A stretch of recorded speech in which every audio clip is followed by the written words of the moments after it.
بھئی حاجی سلیمان کے لیے ہم نے کئی دفعہ دعا کی، ابھی دعا اللہ ان کو شفا دے۔ عبدالحق کی آنکھوں میں تکلیف ہے، اللہ شفا عطا فرمائے۔ وضو کے بغیر حرم میں تو آ سکتی ہے، لیکن اگر پاک ہو، اگر حالت حیض میں ہے تو نہیں آ سکتی۔ حالت حیض میں یہ جو کلاک ٹاور کی بلڈنگ ہے، اس کے آگے جو صحن ہے اس میں اس صحن میں بیٹھ سکتی ہے۔ بہرحال حرم میں جو لوگ نمازی کے آگے گزرتے ہیں یہ اچھی بات نہیں ہے، ناجائز ہے۔ اگر مجبوری ہو تو سجدے کی جگہ سے دور ہو کے گزر جائیں۔ حرم میں لوگ قرآن کو قالین پہ رکھ دیتے ہیں، وہ اس کو بے ادبی نہیں سمجھتے، نعوذ باللہ، وہ بے ادبی کرنا نہیں چاہتے۔ ان کے دماغ میں یہ ہوتا ہے کہ جو قرآن کے باہر جلد لگی ہوئی ہے یہی تو ہے، بس اس جلد پر رکھ رہے ہیں، نیچے مٹی پہ تو نہیں رکھ رہے، اور نیچے قالین ہے وہ پاک ہے جس پہ ہم نماز پڑھ رہے ہیں، اگر اس پہ ہم نے قرآن رکھا ہے تو کیا حرج ہے؟ لیکن بہرحال احتیاط اسی میں ہے کہ ہر لحاظ سے قرآن کا ادب کیا جائے اور قرآن پاک کو کسی اونچی جگہ پہ رکھا جائے۔ میری بیٹی بیمار ہے، اللہ ہر بیمار کو شفا عطا فرمائے۔ ATM مشین اگر ہم لگائیں اس جگہ کا کرایہ لیں، جائز ہے۔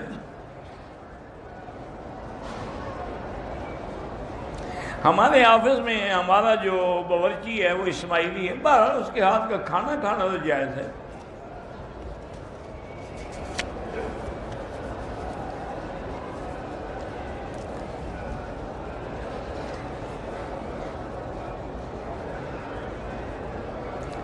بہرحال آپ نے اپنے والد محترم سے ہومیوپیتھک کا علاج سیکھا ہے، تو اگر آپ جانتے ہیں تو کرتے رہیں، اس کی ڈگری بھی آپ لے سکتے ہیں۔ اب تو ہومیوپیتھک کے باقاعدہ کالج ہیں، آپ کسی کالج میں داخلہ دے کے پرائیویٹ امتحان دے دیں۔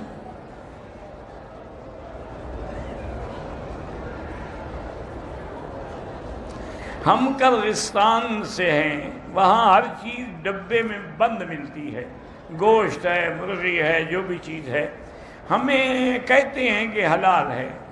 بہرحال آپ یہ معاملہ جو ہے نا وہ اللہ کے سپرد ہے، بلا وجہ شک بھی نہ کریں، زیادہ سے زیادہ ان سے تحقیق کر لیں کہ بھی ان کو ذبح کون کرتا ہے۔ اگر مسلمان ذبح کرتے ہیں تو ٹھیک ہے، کوئی بات نہیں۔ والدہ بیمار ہے، اللہ شفا عطا فرمائے۔ اور جن بہن بھائیوں میں جھگڑے ہیں، اللہم الف بین قلوبہم، اللہ ان کو اتفاق عطا فرمائے۔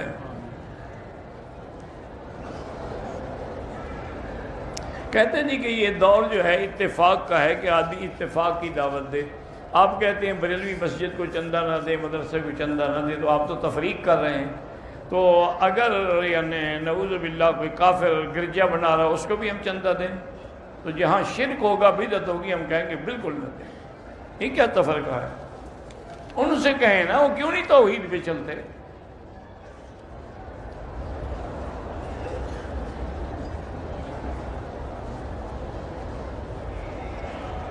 میرے شوہر نے دوسری شادی کر لی ہے، اب 2 سال سے میں اپنے گھر میں ہوں، وہ مجھے نہ لے جاتے ہیں نہ میری طرف آتے ہیں۔ تو اس کا علاج یہی ہے کہ 2 رکعت پڑھ کے دعا کریں کہ اللہ ان کے اور آپ کے درمیان میں اتفاق اتحاد پیدا کرے، اور اگر کوئی حل نہ ہو تو پھر آپ کو خلع لینے کا حق ہے۔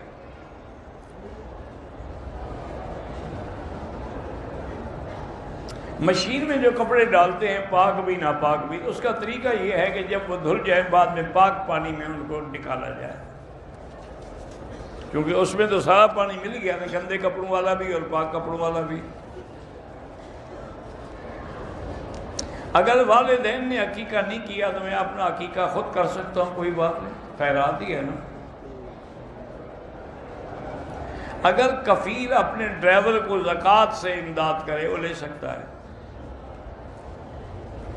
جو لوگ حیثیت بھی ہے، دولت بھی ہے، مال بھی ہے، لیکن بچوں کا عقیقہ نہیں کرتے، وہ گناہگار ہیں اور سنت کے خلاف کرتے ہیں۔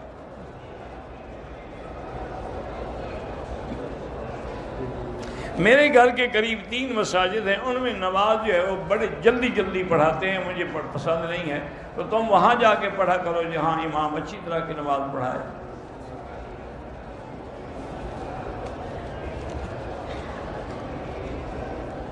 ربیع المدخلی میں نہیں جانتا بھائی وہ کون ہے.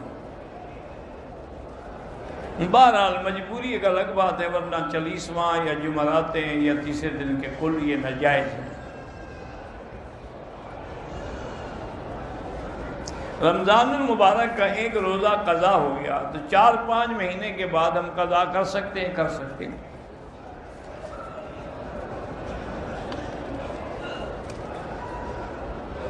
میرا خرچہ نہیں دیتا میرا شوہر، طلاق بھی نہیں دیتے، 2 رکعت نماز پڑھ کے ایک تسبیح یا لطیف ہو یا ودود کی پڑھ کے دعا کریں.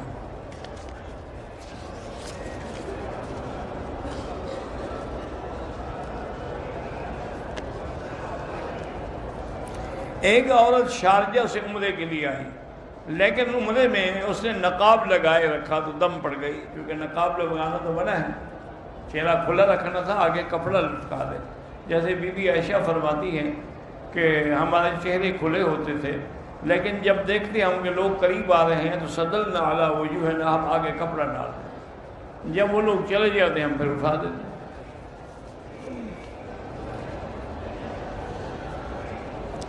حضرت مولانا محمد حسن عباسی فوت ہوئے، اللہ ان کی قبر پہ رحمت فرمائے.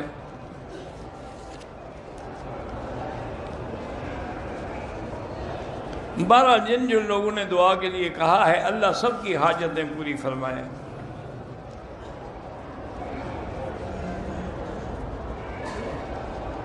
بہرحال اللہ نے جو وصیت کے احکام فرمائے ہیں، لڑکوں کا بھی، لڑکیوں کا بھی، بیوی کا بھی حصہ اس کے مطابق کرنا چاہیے.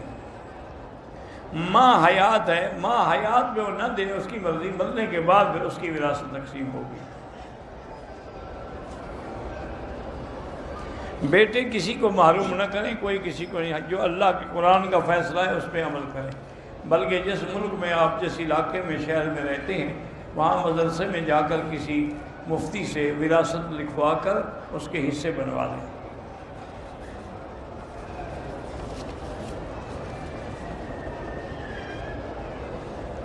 سورۃ السجدہ، سورۃ الملک اور سورۃ واقعہ سونے سے پہلے پڑھنا ضروری ہے؟ ضروری نہیں ہے، لیکن بہت بڑی فضیلت ہے، پڑھا کرو. حضور پڑھتے تھے ہمیشہ.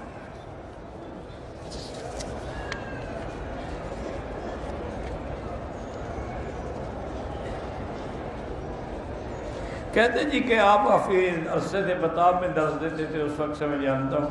بہرحال جو وقت گزر گیا وہ اچھا ہے آنے والے وقت سے، کیونکہ آنے والے وقت میں اور زیادہ فتنے پیدا ہوں.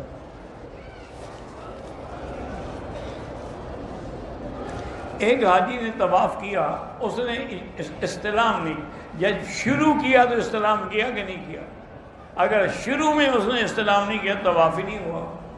اگر شروع میں کر لیا باقی چکروں میں نہیں کیا تو کوئی بات نہیں. اگر وہ واقعی بیمار تھے مدینے سے واپس آنے پر اور انہوں نے عمرہ نہیں کیا تو ان پہ کوئی جرمانہ نہیں.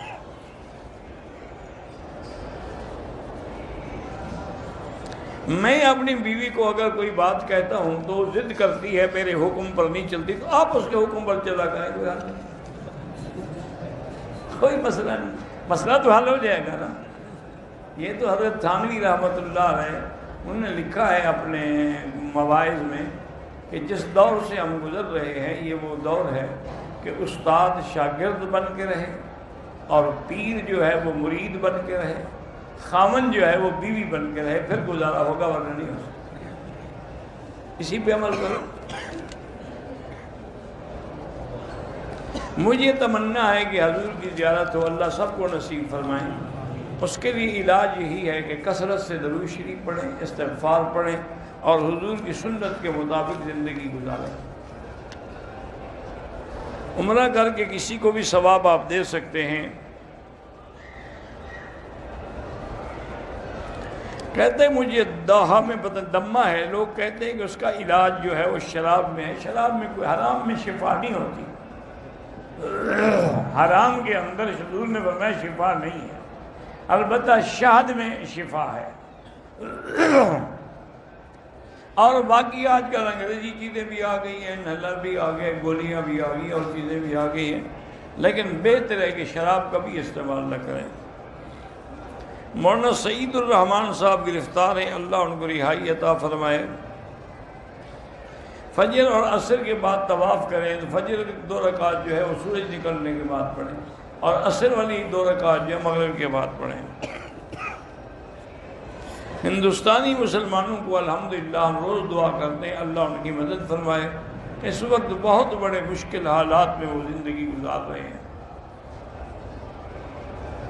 بہرحال کافر ہیں، انہوں نے تو کوئی نہ کوئی بہانہ بنانا ہوتا ہے۔ میرے عزیز ہیں، ان کو کسی ڈاکٹر نے کہا ہے کہ آپ کو کینسر ہے، اللہ شفا عطا فرمائے۔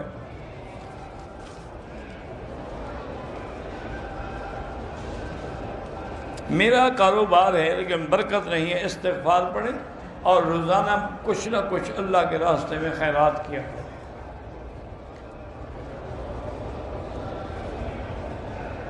میں نے اپنی والدہ کا عمرہ کیا، بہت اچھا کیا، ان کو بھی عمرے کا ثواب ملے گا اور تمہیں بھی پورے عمرے کا ثواب ملے گا۔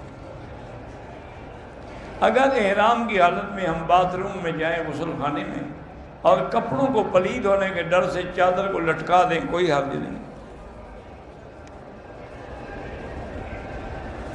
روغن بلسان کے بارے میں معلومات کسی حکیم سے کریں۔ نماز جنازہ کی 4 تکبیروں کے درمیان کیا پڑھیں؟ پہلے ثنا پڑھیں، پھر درود پڑھیں، پھر دعا پڑھیں۔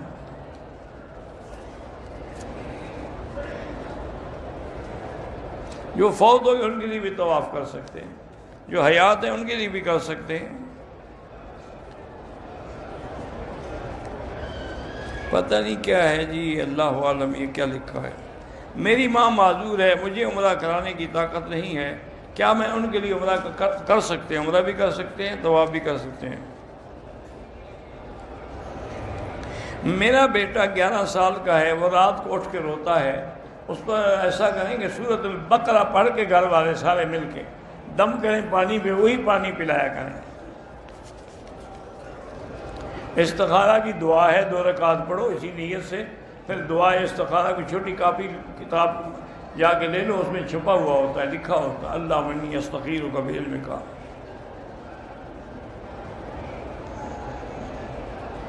بیارے کا پانی چھوٹی بڑی نہر میں جو ڈالتے ہیں وہ کوئی نہیں، بہتا ہوا پانی اس کو بہا لے جاتا ہے، بہتا ہوا پانی پلید نہیں ہوتا۔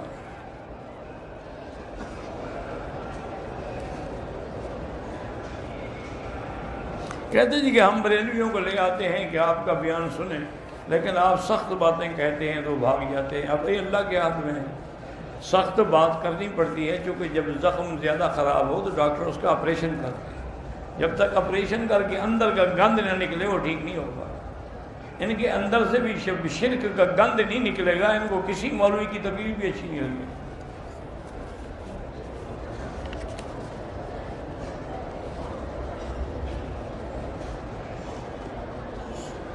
ایک لڑکی جدہ میں رہتی ہے، شادی اس کی پاکستان ہو گئی، وہ اپنے گھر سے جدہ اگر جائے تو اس کو احرام ضروری نہیں، احرام تب ضروری ہے جب سیدھا مکے آئے، وہ تو جدہ آئے گی نا۔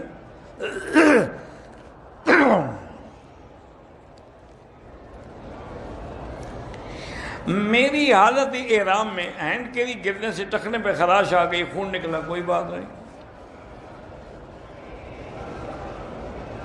حالت احرام میں اگر آدمی احرام سے یعنی عمرے سے فارغ ہو جائے، طواف کر لے، صفا مروہ دوڑ لے، تو اپنے سر پہ خود اس طرح پھیر سکتا ہے، پھیر سکتا ہے۔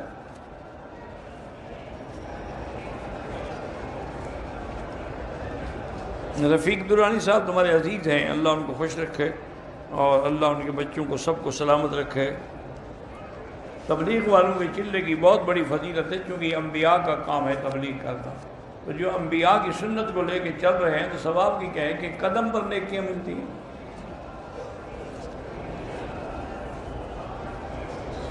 ہمیں جو ایئرپورٹ پہ زمزم ملتا ہے اس کے علاوہ لے جانا چاہیے، آپ کا کام ہے اور ایئر لائن کا، میں کیا کہہ سکتا ہوں۔ پاکستان میں کچھ لوگ علماء کے گلہ کرتے ہیں، اللہ ان کو ہدایت دے، ورنہ علماء کی شان میں گستاخی کرنے سے وہ اپنی عاقبت خراب کرتے ہیں، ان کا کچھ نہیں بگڑتا، ان کے تو اور درجات بلند ہوتے ہیں۔ میں دوستوں سے ملنے طائف گیا واپسی میں میرا عمرے کے لیے میں ملاقات، آپ ملاقات کے لیے جائیں یا کسی شکل میں جائیں، حنفی مسلک میں عمرہ ضروری ہے، کیونکہ آپ میقات کراس کر گئے، اگر نہیں کریں گے دم دینی ہو، دوبارہ جا کے عمرہ کر لو، بس ختم۔ حضور پاک سے وسیلے سے دعا نہیں مانگی جا سکتی۔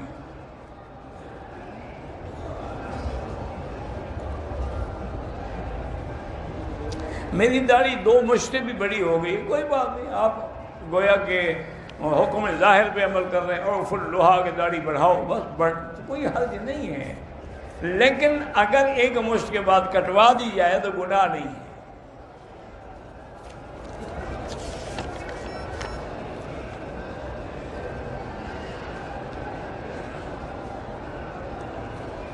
ہمارے علاقے میں ہندو صبح کو پانی لاتے ہیں، وہ لے آتے ہوں گے نا اپنے گنگا جمنا کا پانی، جیسے تمہارا زمزم متبرک ہے ان کے لیے وہ متبرک ہے، تو ہندو سودا کیوں نہیں لے سکتے ہو؟ سودا سب سے لے سکتے ہو۔ اگر مسلمان دکانداروں کے مقابلے پہ ہندو سستا، بھائی سودا سب سے لینا جائز ہے۔ حنفی مسلک میں بھی عورتیں جنازہ پڑھ سکتی ہیں، حنفی مسلک میں بھی عورت کے لیے گھر میں نماز پڑھنا افضل ہے، لیکن چند دنوں کے لیے وہ حرم میں آتی ہیں تو ان کو منع نہیں کرنا چاہیے۔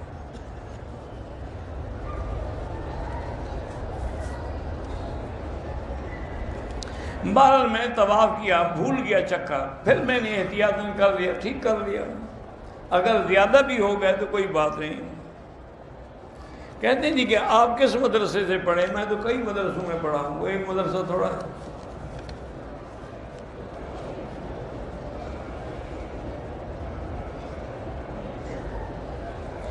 مجھے نہیں پتا، کوئی مر جائے اس کے دن بنواتے ہیں، کیا دن بنواتے ہیں؟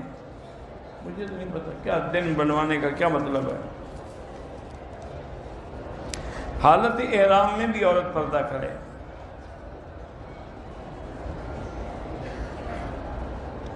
ہاں یہ ہیڈ لگانا ضروری نہیں ہوتا، بس آگے گھونگھٹ کھینچ لیا۔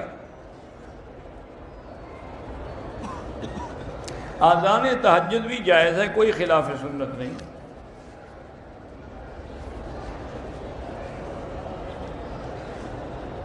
عورت اپنے بالوں کو اکٹھا کر کے پیچھے لے جائے، جہاں بالوں کی انتہا ہو جائے وہاں 1 پور کے برابر کاٹے تاکہ سارے بالوں کے سرے کٹ جائیں۔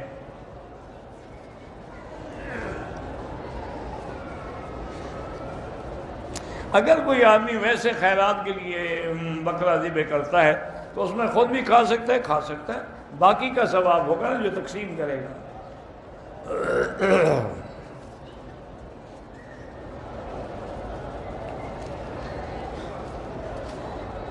سروائیکل کی تکلیف ہے، اللہ شفا عطا فرمائے۔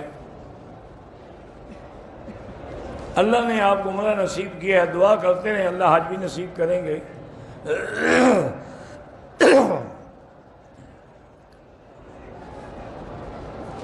میری بھتیجی کا بیٹی کا بچہ پیدا ہوا، وہ ماں کے سامنے اس کے نیچے آ گیا،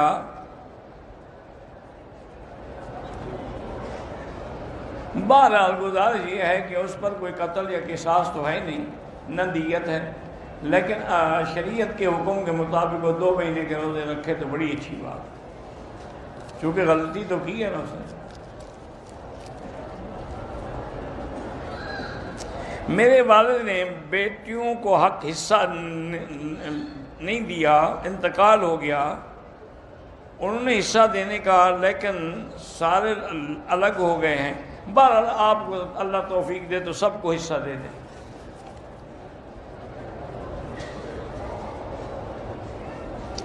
میں نے وطن میں قرآن پڑھنا شروع کیا، حرم میں آ کے ختم ہو گیا، جتنا یہاں پڑھا ہے اس کا حرم کا ثواب ملے گا، اور جتنا وہاں پڑھا ہے اس کا وہ ثواب ملے گا، 1 حرف پہ 10 نیکیاں ملیں گی۔ سجدہ تلاوت یاد نہیں ہے، احتیاطاً کر لیں اندازاً۔ آپ کے دروس کی CD کہاں ملتے ہیں؟ میرے پاس کم سے کم نہیں ہیں، آج کل تو نیٹ پہ بھی آپ لے کر خود لے سکتے ہیں، کوئی خریدنے کی کیا ضرورت ہے آپ۔ اگر کوئی بندہ حالت احرام میں چند منٹ ٹوپی وغیرہ پہن لے، کچھ نہیں ہوتا۔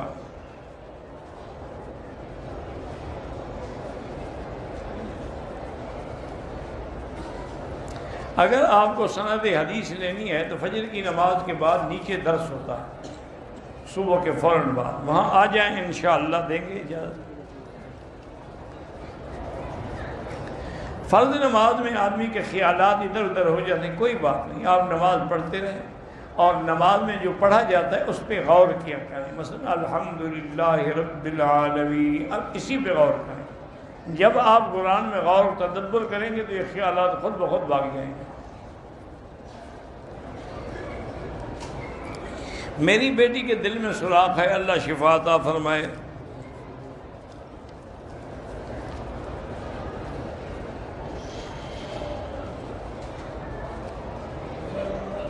میرے ننند پر جن ہے تو اس کے لیے بھی وہی علاج ہے کہ سورۃ البقرہ ٹیلی فون میں فیڈ کر لیں، اس کو ہیڈ فون لگا کے سنیں، اگر جن ہے تو بھاگ جائے گا۔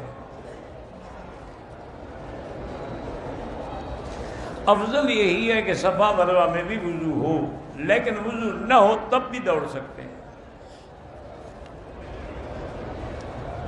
اللہ ہر مسلمان کو اولاد صالح عطا فرمائیں۔ آئی بروز جو بنواتے ہیں یہ ناجائز ہے۔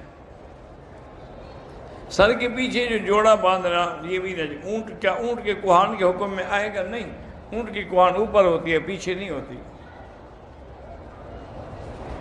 محمد رسول خان کٹ فوت ہو گئے، اللہ مغفرت فرمائے۔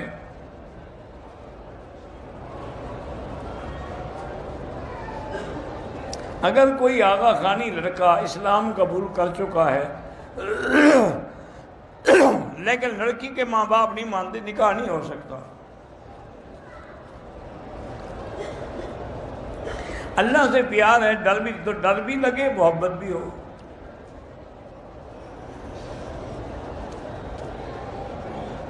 دعائیں قنوت اگر یاد نہیں، جو دعائیں یاد ہیں پڑھتے رہو اور آہستہ آہستہ دعا قنوت بھی یاد کرو۔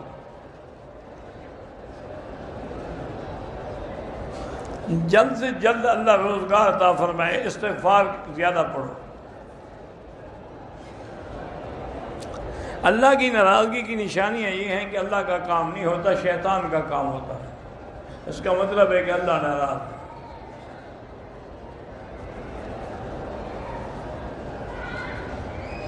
نماز میں شیطانی خیال آتے ہیں، کچھ نہیں ہوتا، آپ کی نماز میں کوئی فرق نہیں پڑے گا، آنے دیں ان کو۔ میری بیٹی کے 2 بیٹے بھی ہیں، اس کا شوہر دوسری شادی کرنا چاہتا ہے، میری بیٹی اس کو شریعت نے ایک حق دیا ہے، تم بھی بلا وجہ ضد میں مبتلا نہ ہو، لیکن شرط یہ ہے کہ وہ عدل کرے۔ اگر عدل نہ کر سکے تو قیامت میں ایسے اٹھے گا کہ ایک حصہ اس کا فالج زدہ ہوگا۔ اللہ کے نبی کا جنازہ ہوا ہی نہیں تو پڑھائے کون؟ جنازہ ہم گناہگاروں کا ہوتا ہے، معصوم نبی کو کیا ضرورت ہے؟ وہ تو صحابہ کمرے میں جا کے درود شریف پڑھ کے باہر آ جاتے ہیں۔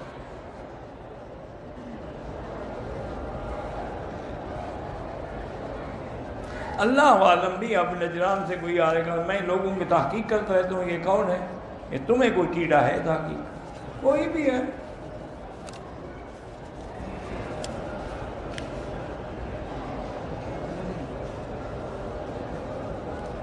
میری بہن تقریباً 15 سال سے میرے گھر میں ہے، شوہر بھی رہنے نہیں آتا، اس کا نکاح تو ختم نہیں ہوا، لیکن کوشش کریں نہ مانے تو خلو کر لیں۔ جہنم ہے، اللہ بچاوے، کیا ہے اس میں؟ آگ ہے، نار اللہ الموقدہ۔ مقام ابراہیم چونکہ اصل مقام ہے، اس لیے اس کے پیچھے نماز پڑھنے میں زیادہ فضیلت ہے کہ اللہ کے قرآن کا حکم بھی یہی ہے کہ وَاتَّخِذُوا مِن مَقَامِ إِبْرَاهِيمَ مُصَلًّى، اور حضور نے بھی طواف کے 2 رکعت مقام ابراہیم میں پڑھے ہیں۔ اللہ ہر بچی کو، بیٹی کو، بیٹے کو، سب کو شفا دے۔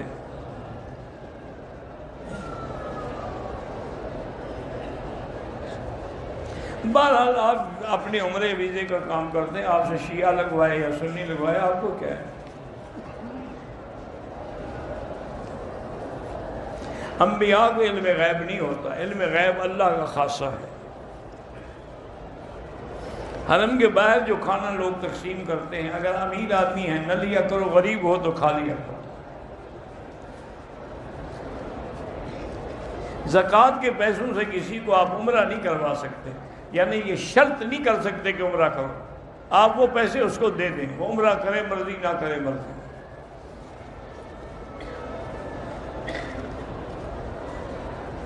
میرا نام ارغان، روزے کی حالت میں مسواک کرنا جائز ہے، سرما پہننا جائز ہے، خوشبو لگانا جائز ہے، تیل لگانا جائز ہے۔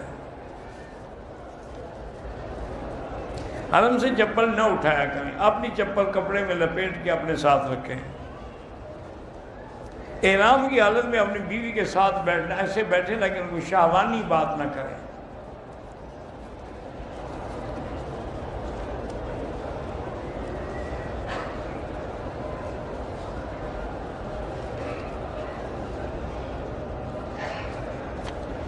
میرا بھائی گزارش یہ ہے کہ درس کے اندر ہمیشہ اصولی باتیں ہیں کہ اس کے اندر سختی بھی ہوتی ہے، نرمی بھی ہوتی ہے، اس میں ترغیب بھی ہوتی ہے، ترہیب بھی ہوتی ہے، تو اگر کسی لطیفے کا ذکر آ جائے تو وہ منع نہیں ہے۔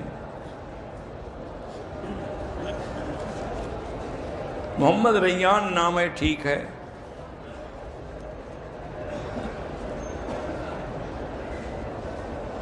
میں نے اپنے محبوب کے لیے دعا کرنی ہے، محبوب کا خاوند ہے یا غیر محرم محبوب ہے؟ پہلے وضاحت تو لکھو، اس محبوب کا آپ سے کیا تعلق ہے؟ مرحوم کے نام سے عمرہ کر سکتے ہیں۔ میرے والد کو ٹی بی کی بیماری ہے، اللہ شفا عطا فرمائے، اور آج کل میرے بھائی ٹی بی کا علاج چونکہ آ گیا ہے تو اس کو آپ ضد میں نہ رہیں، کسی ہسپتال میں جا کے ان کے سارے ٹیسٹ کرانے کے بعد وہ دوائیں لے لیں، 9 مہینے کا کورس ہوتا ہے، ہمیشہ کے لیے ٹی بی ختم ہو جاتی ہے۔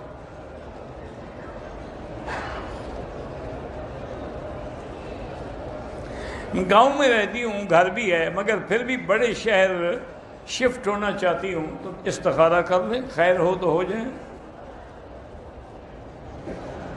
میرا نام مشتاق احمد ہے، آپ کے لیے دعا کرتا ہوں، مجھے تکلیف ہے، اللہ آپ کو شفا عطا فرمائے۔ میری عادت ہے کہ ہر نماز کے بعد دعا سجدے میں مانگتی ہوں، کیا یہ جائز ہے؟ بہتر یہ ہے کہ سجدے میں نہ مانگے، 2 رکعت نفل کی نیت کر کے پھر سجدے میں اللہ علی دعائیں مانگتے رہیں، لیکن اگر کوئی مانگے تو کوئی بات نہیں۔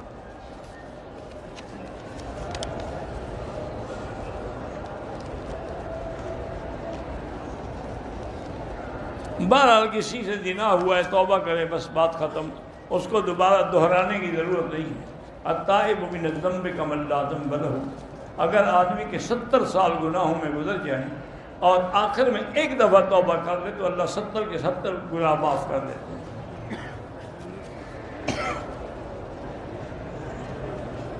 وہی ہے نا، ایک پور کا معنی ہے کہ جب کٹھے ہو جائیں گے پیچھے، تو ایک پور کے جب کاٹیں گے تو سارے کٹ جائیں گے۔ جو شخص داڑھی کٹواتا ہے اس کو امام نہ بنائے۔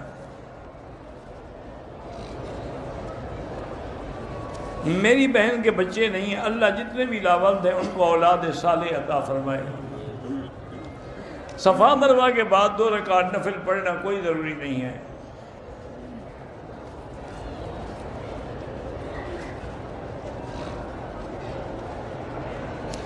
بیٹے نے کہا ہے اپنی بیوی سے کہ تم اگر آسٹریلیا گئی تو تمہیں طلاق ہوگی، طلاق ہو جائے گی بالکل۔ بہرحال جو بھی بچے یا جوان بیمار اللہ شفا عطا فرمائے۔ مولانا کلیم صدیقی صاحب جو ہیں وہ بڑے مجاہد بھی ہیں، مبلغ بھی ہیں، داعی بھی ہیں، اور ان کی محنت سے اللہ تبارک و تعالیٰ نے سینکڑوں نہیں ہزاروں سے بھی زیادہ لوگوں کو مسلمان اسلام نصیب کیا۔ انہوں نے ہندوؤں میں بڑا کام کیا، غیر مسلموں میں بڑا کام کیا، اور اللہ پاک نے ان کی زبان میں اتنا اثر اور تاثیر رکھی ہے کہ جب بات